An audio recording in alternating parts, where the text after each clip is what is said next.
Hello guys, आज इस video में हम बहुव्रीहि समास करेंगे। ठीक है बेटा। इससे पहले मैंने अव्ययी भाव और तत्पुरुष समास की 2 वीडियोस डाल दी हैं। तो आज इसमें बहुव्रीहि समास करेंगे, उसकी परिभाषा और उसके उदाहरण करेंगे। और फिर इसी वीडियो के दौरान मैं आपको बताऊंगी कर्मधारय और बहुव्रीहि में क्या अंतर होता है। तो बेटा आप लास्ट तक इस वीडियो पर बने रहिए, तभी आपको ये अच्छे से समझ आएगी। और अगर आप इस चैनल पर नए हैं तो इसे सब्सक्राइब कीजिए और बेल बटन को भी दबाइए, जिससे कि आपको मेरी आने वाली सभी वीडियोस मिलती रहें। आइए शुरू करते हैं। जहाँ दोनों पद गौण होते हैं और दोनों पद यानी पूर्व पद तथा उत्तर पद मिलकर किसी तीसरे पद की ओर संकेत करते हैं और कोई भी पद इनमें से प्रधान नहीं होता, वहाँ बहुव्रीहि समास होता है। ठीक है बेटा। दोनों में से कोई पद प्रधान नहीं होता, बल्कि दोनों पद मिलकर किसी तीसरे पद की ओर संकेत करते हैं। जैसे दशानन, ठीक है, अर्थात 10 हैं आनन जिसके। यहाँ 10 और आनन में कोई भी पद प्रधान नहीं है, दोनों बराबर अपना वो रखते हैं, 10 भी और आनन भी। लेकिन जब हम इन दोनों पदों को इकट्ठा बोलते हैं तो ये दोनों किसी तीसरे पद की ओर संकेत करते हैं, रावण की ओर। ठीक है ना। तो अब इसके उदाहरण देखिए। जैसे एक दंत, एक है दांत जिसका गणेश। ठीक है। चतुर्मुख, 4 हैं मुख जिसके ब्रह्मा। ठीक है। 12 सिंगा, 12 सिंगों वाला। ठीक है बेटा। इसमें किसी विशेष की ओर संकेत किया जाता है। जैसे 4 मुख हर किसी के नहीं हो सकते, कोई विशेष ही हो सकता है, तो उस विशेष का नाम अगर हो तो नाम लिख दो, नहीं तो पता चल जाएगा वो कोई विशेष ही है। जैसे 12 सिंगा, अब 12 सिंह तो हर किसी के नहीं होते, किसी स्पेशल के ही होते हैं। एक जीव होता है स्पेशल, कोई विशेष जीव। तो इस तरह ये भी आपका बहुव्रीहि होगा। आगे है नीलकंठ, नीला है कंठ जिसका। बेटा वैसे तो नीला कंठ किसी का भी हो सकता है, नीलकंठ एक पक्षी भी होता है, लेकिन मेन ये शिव की ओर संकेत किया गया है, तो इसलिए ये बहुव्रीहि समास है। ऐसे ही गिरीश, पर्वतों का राजा, हिमालय। अंशुमाली, अंशु यानी कि किरण है, माला जिसकी, किरणें किसकी माला होती हैं, सूर्य। गिरिधर, गिरी को धारण किया है जिसने, अर्थात श्री कृष्ण। गोपाल, गौ का पालन करने वाला, श्री कृष्ण।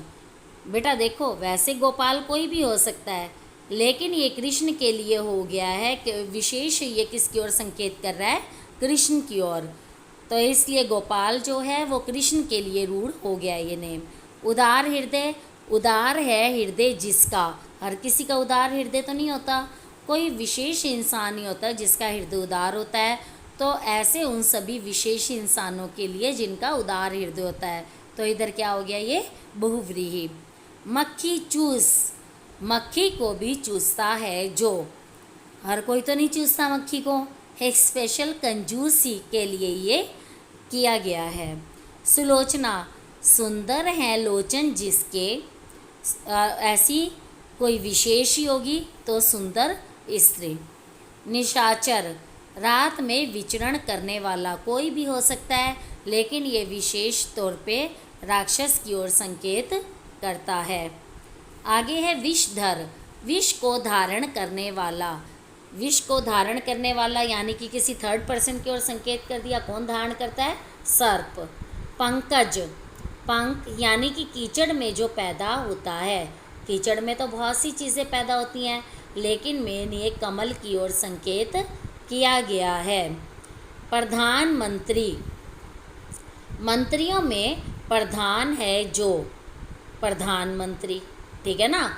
देखो मंत्रियों में जो मुख्य होता है उसकी ओर संकेत किया गया है, जो प्रधान होता है, और वो कौन है, प्रधानमंत्री। ऐसे ही मृगेंद्र, मृगों का इंद्र। किसे कहा गया, मृगों का राजा, मृगों का इंद्र, सिंह को, शेर को। ठीक है। महावीर, महान वीर है जो। अब महान वीर तो कोई भी हो सकता है, लेकिन ये स्पेशल हनुमान की ओर संकेत कर रहा है।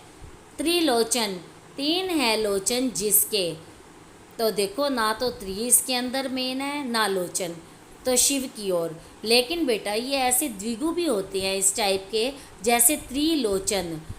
ठीक है ना। अगर हम यूँ करते हैं तीन लोचन वाला या तीन है लोचन जिसके, तो हो जाएगा शिव। लेकिन अगर हम करते हैं तीन लोचनों का समाहार, तो वो हो जाएगा द्विगु। बेटा सब कुछ इसके विग्रह पे निर्भर करता है, ठीक है ना। अगर आपका एग्ज़ाम में विग्रह आ जाता है कि तीन लोचनों का समाहार, इसका समास बताइए, तब तो आपको बताना पड़ेगा द्विगु, ठीक है ना। या अगर यह आ जाता है तीन है लोचन जिसके अर्थात शिव, तो इसका समास कौन सा है, अगर ऐसा दे रखा है तो आपको बहुव्रीहि बताना पड़ेगा। लेकिन अगर खाली त्रिलोचन दे रखा है और समास का प्रकार पूछा जाए, फिर आप और इसका विग्रह ना दे रखा हो, फिर आपकी मर्ज़ी है, चाहे आप उसको द्विगु बताइए या आप बताइए बहुव्रीहि, दोनों ही राइट हो जाएंगे। मेन इनका अंतर इनके विग्रह से स्पष्ट होता है। ऐसे ही घनश्याम, घन के समान श्याम है जो कृष्ण, इधर ये बहुव्रीहि है, लेकिन ये कर्मधारय भी हो सकता है, लेकिन इसका विग्रह चेंज हो जाएगा कर्मधारय में। जैसे घन के समान श्याम अगर खाली करेंगे, या घन रूपी श्याम या घन के समान श्याम, तो ये बनेगा आपका कर्मधारय। और अगर ये लिखते हैं घन के समान श्याम है जो अर्थात कृष्ण, तो बनेगा ये बहुव्रीहि।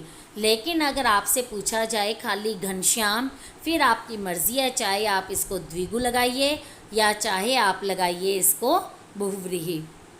अगर विग्रह नहीं दे रखा और खाली नाम से आपसे पूछा जाए, फिर तो आपकी मर्ज़ी हो जाती है। आगे देखिए चौलड़ी, चार हैं लड़ियाँ जिसमें अर्थात माला। अनहोनी ना होने वाली घटना, यानी कोई विशेष घटना, ठीक है। यह आपका बहुव्रीहि समास कंप्लीट हो गया। इसके बाद अगली वीडियो में मैं आपके लिए द्वंद्व समास लेकर आऊँगी। तब तक के लिए बाय।